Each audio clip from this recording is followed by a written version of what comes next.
Halo, pada video kali ini kita akan belajar bagaimana cara membuat database dengan MySQL. Nah, tips yang saya lakukan pada saat ini atau pada video ini, saya akan membangun database tersebut melalui terminal atau command prompt. Nah, langkah pertama yang perlu kita lakukan yaitu kita akan jalankan dulu server database-nya. Ya, saya jalankan MySQL-nya di sini, dan di sini saya menggunakan SAMPP ya. Jadi kalau teman-teman belum punya SAMPP, silahkan di download dulu di website resminya, kemudian diinstal, dan setelah diinstal nanti dijalankan MySQL-nya ini, modul MySQL-nya. Oke, langkah kedua kita buka command prompt. Sini kita buka command prompt.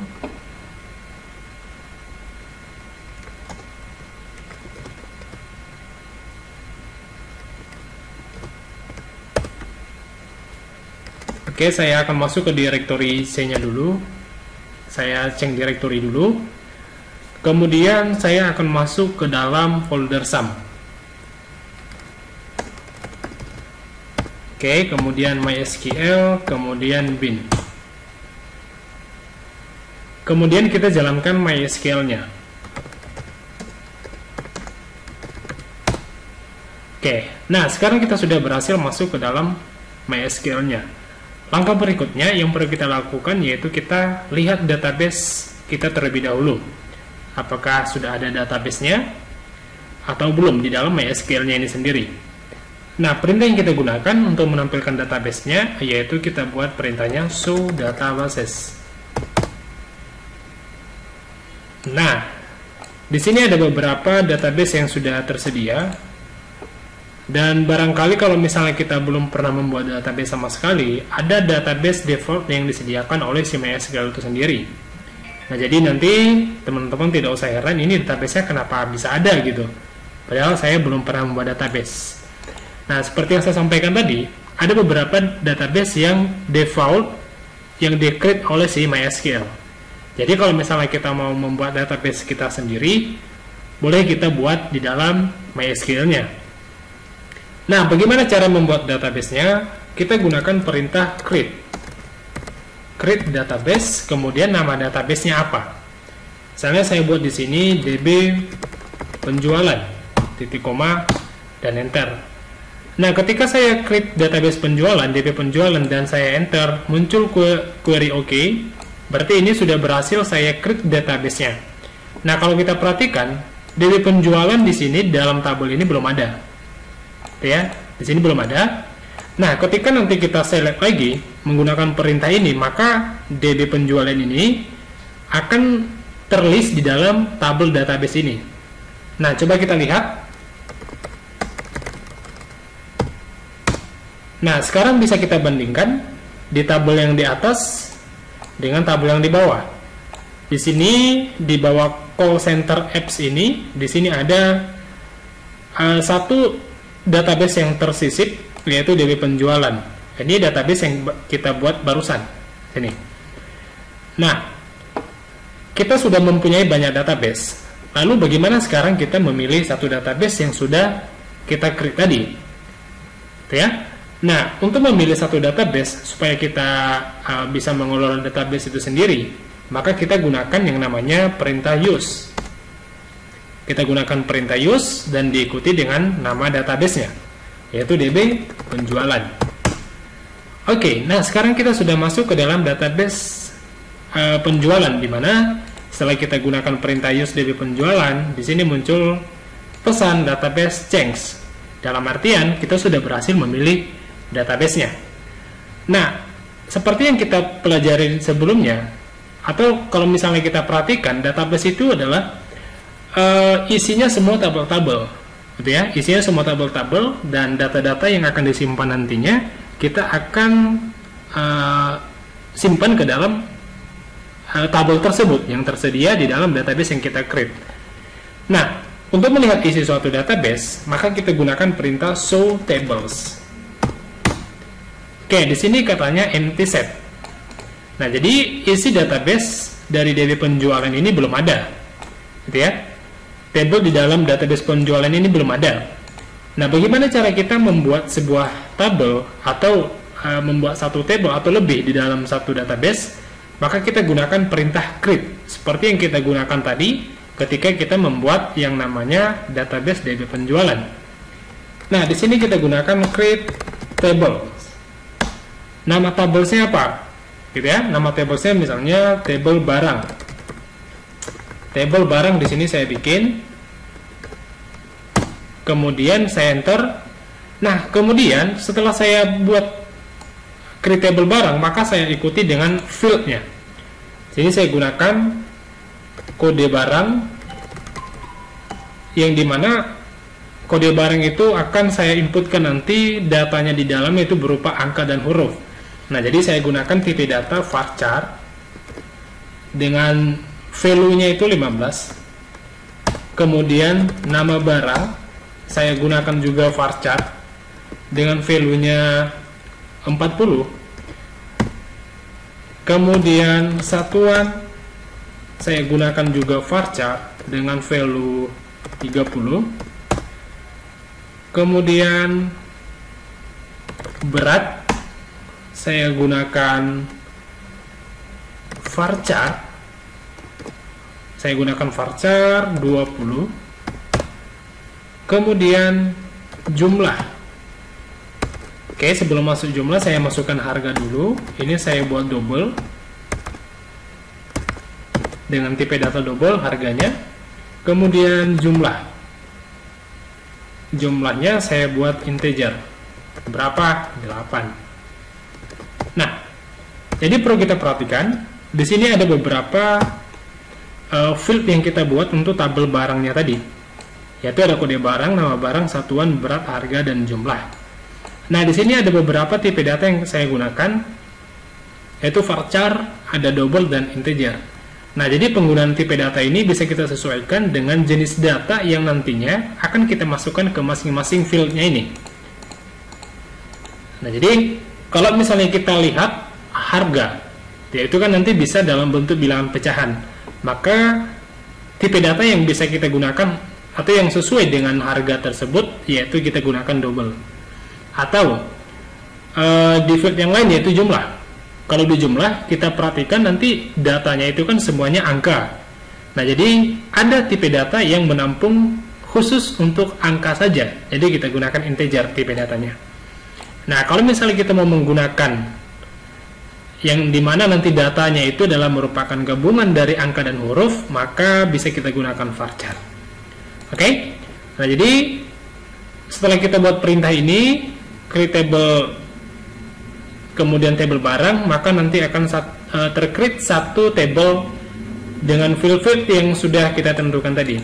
Oke, kalau sudah seperti ini kita enterkan saja. Nah, di sini ada muncul pesan query OK. Nah, kali ini kita sudah berhasil membuat tabel di dalam DB penjualan. Nah, berikutnya kita tampilkan isi dari database penjualan tadi yang kita create. Kita gunakan perintah show tables. Show tables. Nah, sekarang kita sudah mempunyai satu tables di dalam DB penjualan, gitu ya. Kita mempunyai satu tabel di dalam DB penjualan atau database penjualan, itu nama tabelnya itu tabel barang. Nah, coba kita lihat field yang kita create di dalam tabel barang tadi. Ya, jadi kita lihat detailnya, kita gunakan perintah describe table barang. Oke, nah sekarang bisa kita lihat ada beberapa field yang ada di dalam table barang ini. Ada 6 field, gitu ya. Kode barang, nama barang, satuan, berat, harga, dan jumlah. Nah, jadi di sini tipe datanya tadi seperti yang saya tentukan tadi, dan kemudian ini defaultnya semua null. Nah, bagaimana caranya melihat isi tabel barang yang kita create tadi? Misalnya kita sudah mengisikan data atau misalnya 10 data di dalam tabel barang ini. Bagaimana cara kita menseleknya atau menampilkan datanya? Maka kita gunakan perintah select. Select all from table barang. Ini dalam artian kita tampilkan seluruh field dari tabel barang, gitu ya. Oke, katanya di sini empty set, berarti masih kosong. Kita belum mempunyai data. Lalu bagaimana caranya supaya kita bisa mengisikan data ke dalam tabel barang tersebut? Kita gunakan perintah seperti ini. Insert into barang values. Oke. Jadi kita isikan data gitu ya. Kita isikan data di dalam barang. Ini salah ya, salah. Ini saya errorkan saja ya seperti ini. Oke, saya ulangin. Seharusnya ini table barang. Oke. Nah, insert into table barang values. Nah, jadi kita mengisikan data di dalam tabel barang yang dimana nilainya itu nanti akan diambil dari nilai yang ada di dalam kurung ini. Oke, kita tutup kurung dulu. Nah, jadi jumlah value atau nilai yang kita isikan di dalam kurung ini kita sesuaikan dengan banyaknya field yang kita create tadi. Berarti ada 6. Nah, cara membuatnya seperti ini. Kode barang, kita buat petik 1 dulu. Ya, ini petik 1 pertama, ini gunanya untuk mengisi field di dalam kode barang. Contoh, BRG 1001.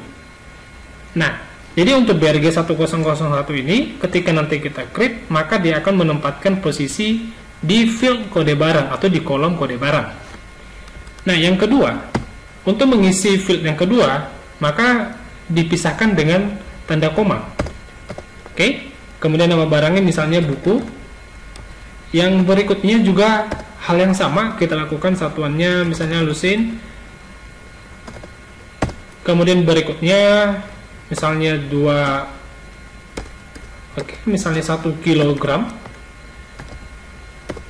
Kemudian harganya misalnya 45.000. Kemudian untuk field berikutnya jumlahnya 300. Oke, kita lihat ya berapa field yang sudah kita isikan atau berapa value yang sudah kita isikan di sini. Kita hitung 1, 2, 3, 4, 5, 6. Nah, jadi masing-masing value-nya ini akan mengisi sesuai dengan field yang kita create tadi di dalam tabel barang. Nah, kalau sudah seperti ini, maka kita enter saja. Kemudian muncul query OK, maka ini sudah berhasil kita isikan satu record atau satu data ke dalam tabel barang tadi. Oke, bagaimana cara melihatnya? Apakah ini sudah benar tersimpan di dalam tabel barang atau tidak? Maka kita gunakan perintah select all from table barang. Sini kita gunakan perintah select all from table barang. Oke, tampilkan seluruh field di dalam tabel barang. Nah, sekarang bisa kita lihat tabel yang tadinya masih kosong di sini, ketika kita select empty set, sekarang sudah ada recordnya. Ya, sudah ada recordnya. Nah, jadi apapun nanti yang kita isikan di dalam value-nya di sini, ya berapa banyak pun kita isi di sini, maka akan tersimpan nanti di dalam table barang ini. Dan kemudian disesuaikan dengan field-field yang kita create tadi di dalam table barang, ini fieldnya tadi ya. Nah, jadi pastikan ketika Anda atau teman-teman sekalian mengisikan record di dalam table, di dalam database, pada database, maka perhatikan urutan fieldnya, jangan sampai salah, jangan sampai ketukar. Misalnya jumlah berpindahnya ke nama buku. Nah, jadi kita urutkan sesuai dengan ini, ya. Nah, jadi langkah berikutnya yang perlu kita lakukan yaitu bagaimana caranya saya menambahkan gitu ya. Saya menambahkan satu field lagi di dalam table barang. Nah, caranya seperti ini. Alter table barang.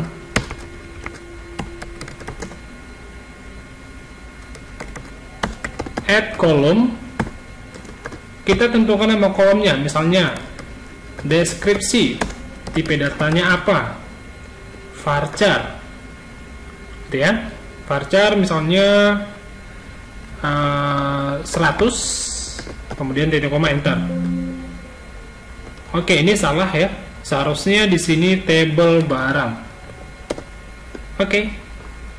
Nah, jadi kita gunakan perintah alter table barang add column description. Nah, jadi kita menambah satu field yaitu description di dalam table barang tadi. Nah, coba kita select ya. Kita select saja, kita lihat apakah sudah ada. Oke, nah sekarang sudah ada tabel, maksud saya field baru yaitu deskripsi, dan ini masih nol. Nah, bagaimana cara kita mengisi ini, ya, mengisi bagian deskripsinya ini? Maka kita gunakan perintah ini, alter table barang,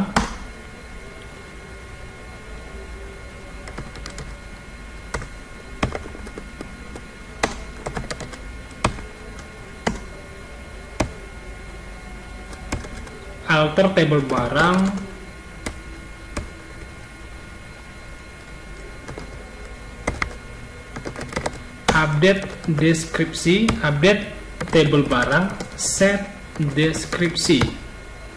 Oke ya, set deskripsi, kita masukkan value-nya, deskripsi, kita masukkan value-nya, misalnya barangnya bagus gitu ya, where kode barang sama dengan, kita masukkan BRG 1001, titik koma, enter. Nah, jadi ini sekarang sudah ada ya, sudah kita update ini. Nah, jadi ketika kita select ini nanti bakalan ada isinya, yaitu barangnya bagus gitu ya. Kita coba, kita select. Nah, sekarang isinya sudah ada. Oke ya, sekarang isinya sudah ada. Nah, step berikutnya bagaimana caranya supaya kita bisa merubah field-field yang sudah kita create tadi. Kan biasanya itu ketika kita mengetikkan field di dalam database atau ketika kita mengetik, pasti ada satu kesalahan yang sering terjadi gitu ya. Dan itu tidak usah pusing ya, tidak usah membuat baru, bisa kita change fieldnya ini atau bisa kita rubah. Bagaimana caranya? Bisa kita gunakan perintah alter table ya, alter table change column. Oke, misalnya saya mau ganti ini ya, misalnya saya pengen itu buat cuman dash aja gitu, maka saya gunakan perintah alter table change column deskripsi.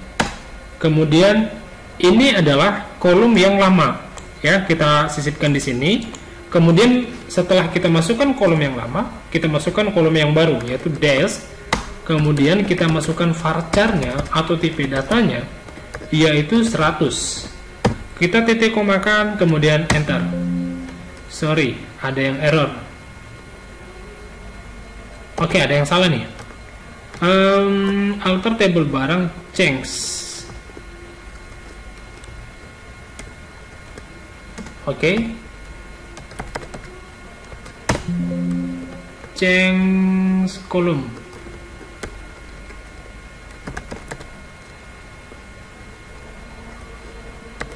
Sebentar ya, saya ini lupa nih.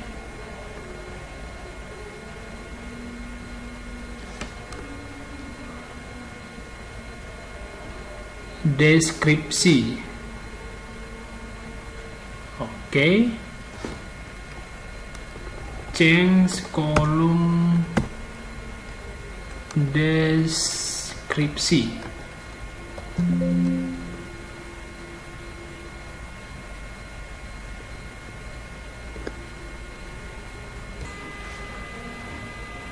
Oke, nah kalau kita lihat sekarang ya, kalau kita lihat bisa kita lihat di sini errornya ada yang salah. Ini nama tabelnya nggak ada, gitu ya. Nah, jadi kita coba perbaharui ya table barang, gitu ya. Change kolom deskripsi des varchar 100. Oke, kita lihat lagi.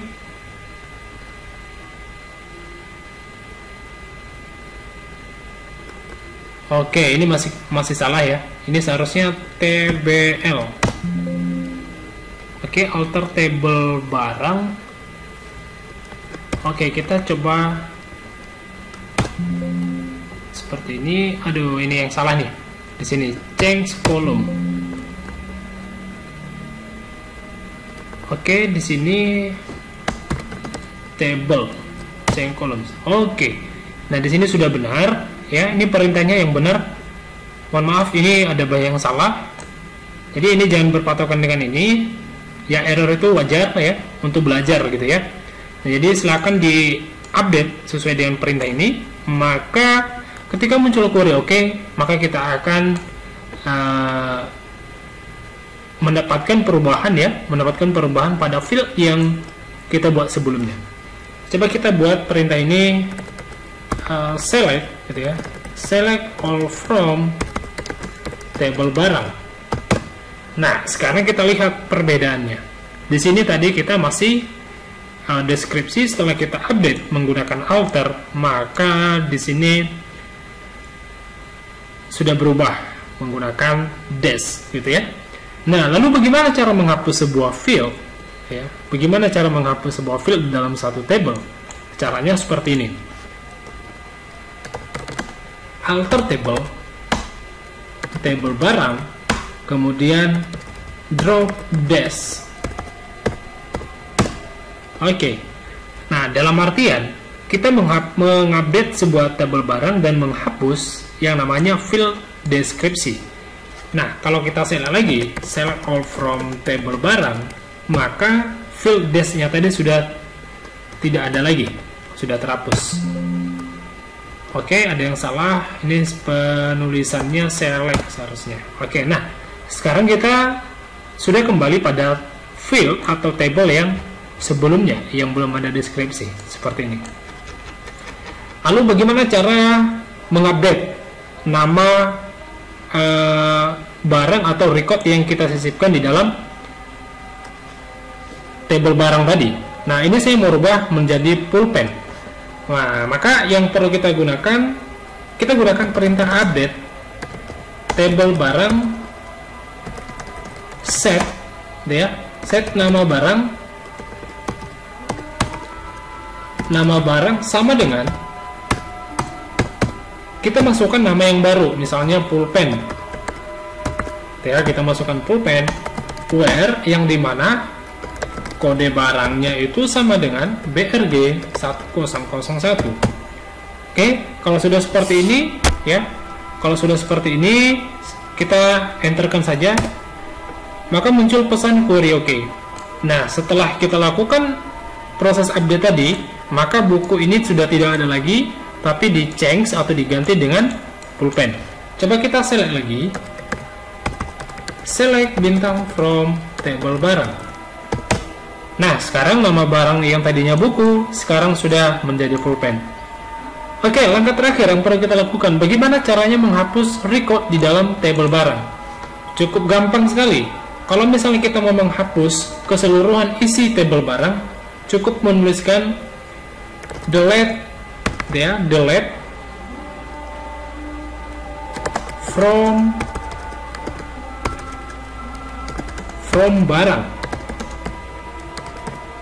Oke, secara otomatis ketika kita menggunakan perintah ini, maka semua isi mau 1000, 100, 10.000 record yang sudah kita simpan ke dalam database ini atau ke dalam table barang ini, maka akan terhapus secara keseluruhan, gitu ya. Lalu bagaimana caranya kita menghapus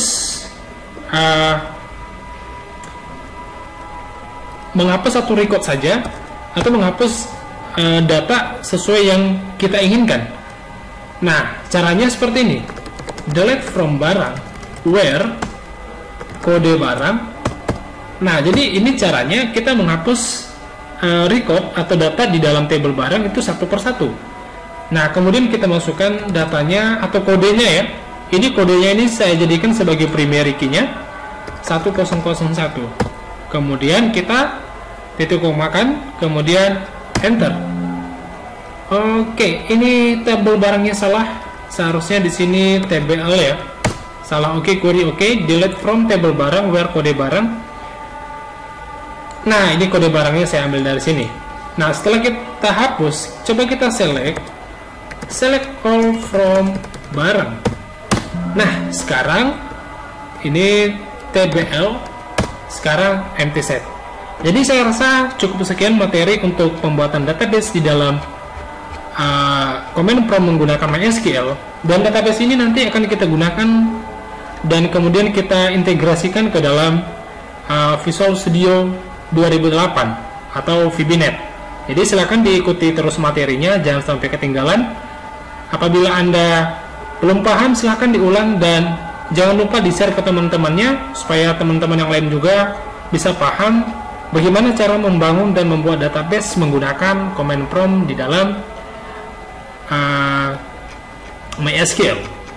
Saya rasa itu aja materinya. Sampai jumpa di materi berikutnya. Selamat malam.